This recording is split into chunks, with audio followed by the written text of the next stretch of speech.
नमस्कार साथियों, स्वागत है आप सभी का गीता के 8वें अध्याय में, जहाँ पर आप जानने वाले हैं ब्रह्म योग के बारे में।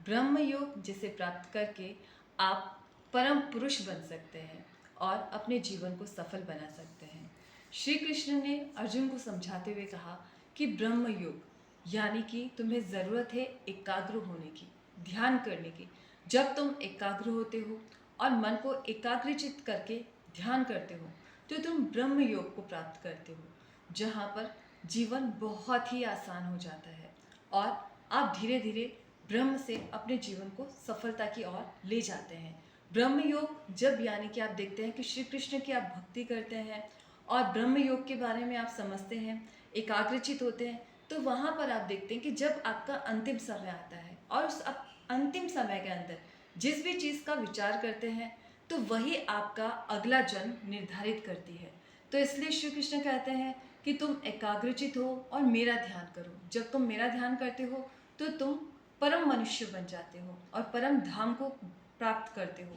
तो वहाँ पर हम देख सकते हैं कि श्री कृष्ण ब्रह्म ज्ञान पर अपना एक उपदेश देते हैं कि जब व्यक्ति सब चीज़ों से परे होके ध्यान और एकाग्रचित होकर मेरा ध्यान करता है, मेरी भक्ति करता है, तो ब्रह्म योग के द्वारा अपने जीवन को सफल करता है और जीवन में आने वाली सभी विपत्तियों से, सभी उत्पत्तियों से और रचनाओं से परे हो जाता है। तो इस तरह से हम एकाग्रचित होकर श्री कृष्ण का ध्यान करके, भक्ति करके अपने जीवन को बदल सकते हैं और अपने जीवन में ध्यान का एक बहुत ही महत्वपूर्ण उपयोग कर सकते हैं।